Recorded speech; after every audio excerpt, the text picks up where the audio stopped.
വിദ്യാർത്ഥി ജീവിതം മുതൽ സീതാറാം യെച്ചൂരിയുടെ ജീവിതത്തെ നേരിട്ട് നോക്കിക്കാണാൻ സാധിച്ചു എന്ന് ജോൺ ബ്രിട്ടാസ് എം പി. പാർലമെന്റിൽ അദ്ദേഹം നടത്തിയ പ്രഭാഷണങ്ങൾ ചരിത്രത്തിൽ ഇടം പിടിച്ചെന്നും ജോൺ ബ്രിട്ടാസ് എം പി പറഞ്ഞു. രാഷ്ട്രീയം അതിൻ്റെ ഏറ്റവും വലിയ കടുത്ത പ്രതിസന്ധിയെ അഭിമുഖീകരിക്കുമ്പോൾ ആ രാഷ്ട്രീയത്തിന് ഒരുപക്ഷെ ഒരു ദിശാബോധം പകർന്ന ക്യാമ്പസാണത്.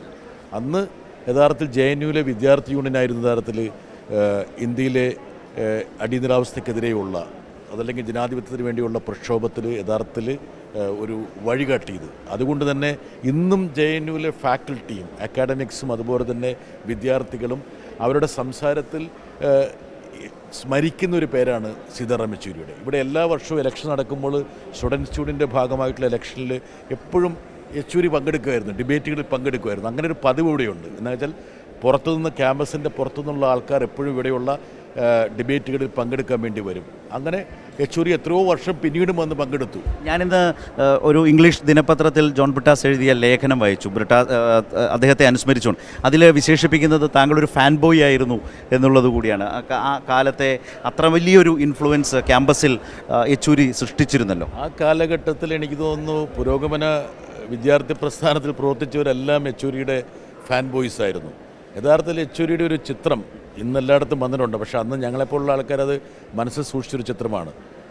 അടിയന്തരാവസ്ഥയുടെ പീക്കിൽ ഒരു ചക്രവർത്തിനിയായി ഉരുത്തിരിഞ്ഞ ഇന്ദിരാഗാന്ധിയെ അടുത്ത് നിർത്തിക്കൊണ്ട് ഒരു കുറ്റപത്രം വായിക്കുന്ന യെച്ചൂരി ഇന്ന് അങ്ങനെ സങ്കല്പിക്കാൻ കഴിയുമോ? പ്രധാനമന്ത്രിയുടെ വീട്ടിലേക്ക് ആരെങ്കിലും മാർച്ച് ചെയ്യാൻ പറ്റുമോ? 10 കിലോമീറ്റർ അടുത്ത് പോകാൻ പറ്റുമോ? അങ്ങനെ മാർച്ച് ചെയ്താൽ അവരുടെ അടുത്തേക്ക് ഒരു പ്രധാനമന്ത്രി ഇറങ്ങി വരുമോ?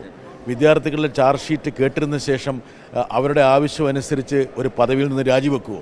അപ്പോൾ ആ ചിത്രമൊക്കെ അന്നത്തെ വിദ്യാർത്ഥി സമൂഹത്തിൽ ചെലുത്തിയ സ്വാധീനം അതിപ്പോഴും ഈ ക്യാമ്പസിൽ അലയടിക്കുന്നുണ്ട്.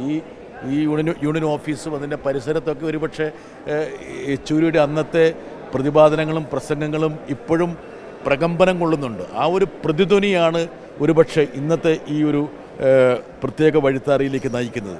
രണ്ടാമതൊന്നും ആലോചിക്കാതെ യഥാർത്ഥത്തിലൊരു ഇടതുപക്ഷ വിരുദ്ധ ഭരണ സംവിധാനമാണ് JNUവിലുള്ളതെങ്കിൽ പോലും ആ സംവിധാനം സീതാറാം യെച്ചൂരിയെ ഇവിടെ വരണം, അവസാനമായിട്ട് വരണമെന്ന് ആഗ്രഹിച്ചു. അത്രത്തോളം സ്വാധീനം അദ്ദേഹം ഈ ക്യാമ്പസിൽ ചെലുത്തി എന്നുള്ളതാണ് ഏറ്റവും പ്രധാനപ്പെട്ട കാര്യം. ഒരു കാര്യം കൂടി, ഇപ്പോൾ 4 പതിറ്റാണ്ടിൻ്റെ ഒരു അടുപ്പമുണ്ടല്ലോ. ആ ഒരു JNUവിൽ പിന്നീട് വിദ്യാർത്ഥിയായി വന്നപ്പോൾ മനസ്സിലാക്കിയതും അനുഭവിച്ചതുമായിട്ടുള്ളൊരു കാരാട്ട് യെച്ചൂരി ആ ലീഡർഷിപ്പിൻ്റെ ഒരു സവിശേഷതയുണ്ട്. അതിനുശേഷം പിന്നീട് ഒന്നിച്ച് പ്രവർത്തിക്കുന്ന കാലം മാധ്യമപ്രവർത്തകൻ എന്ന നിലയിൽ മനസ്സിലാക്കുന്നു. അതിനുശേഷം പാർട്ടിയുടെ ജനറൽ സെക്രട്ടറിയായി പ്രവർത്തിക്കുന്ന ഒരു തലത്തിൽ സീതാറാം യെച്ചൂരി അറിയാം. ഈ കാലയളവിലൂടെ വരുന്ന അദ്ദേഹത്തെ JNUവിൻ്റെ ഈ യൂണിയൻ ഓഫീസിൽ നിന്ന് പഴയ JNU വിദ്യാർത്ഥിയായ ജോൺ ബ്രിട്ടാസ് ഏത് നിലയിലാണ് വളരെ ക്യുക്കായി ഇതിനപ്പുറം അദ്ദേഹത്തെ സ്മരിക്കുന്നത്, മനസ്സിലാക്കുന്നത്? യെച്ചൂരി എന്നുള്ള വ്യക്തിയുടെ ഒരു ഉരുത്തിരിയൽ, അദ്ദേഹം ഒരു രാഷ്ട്രീയ ജീവിയാകുന്നു, ഒരു രാഷ്ട്രീയ പ്രവർത്തനാകുന്നു, ഒരു രാഷ്ട്രീയ നേതാവായിട്ട് മാറുന്നു. അതൊക്കെ ഞാൻ നോക്കിക്കണ്ടിട്ടുള്ളൊരു വ്യക്തിയാണ്. വെച്ചാൽ അദ്ദേഹത്തിൽ വരുന്ന പല നിലയ്ക്ക് അദ്ദേഹം ഒരു സൗഹൃദത്തിൻ്റെ വലിയൊരു പരിവേഷം അദ്ദേഹത്തിനുണ്ടായിരുന്നു.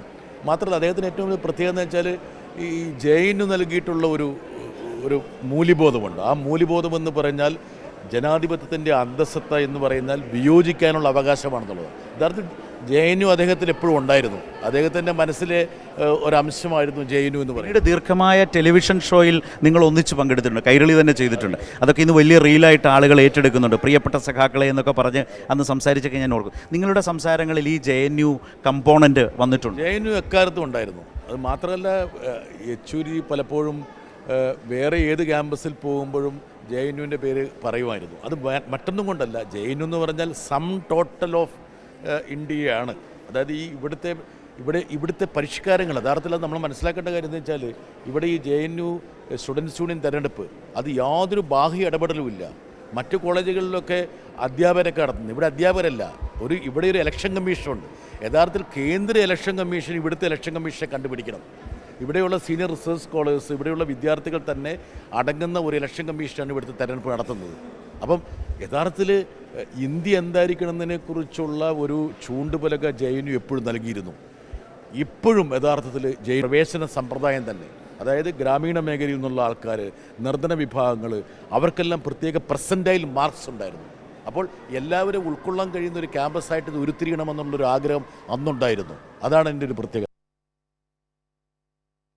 ജോൺ ബ്രിട്ടാസ് എം പി പങ്കുവയ്ക്കുകയായിരുന്നു സീതാറാം യെച്ചൂരിയുമായുള്ള ഓർമ്മകൾ. JNUവിലെ പൂർവ്വ വിദ്യാർത്ഥികൾ ആയിരുന്നു ഇരുവരും. അതിനാൽ തന്നെ അത്രത്തോളം ആത്മബന്ധം, 40 പതിറ്റാണ്ടുകളുടെ ആത്മബന്ധം അവർ ഇരുവർക്കുമിടയിലുണ്ട്. ആ ഒരു ഓർമ്മകളെല്ലാം പങ്കുവയ്ക്കുകയായിരുന്നു ജോൺ ബ്രിട്ടാസ് എം പി.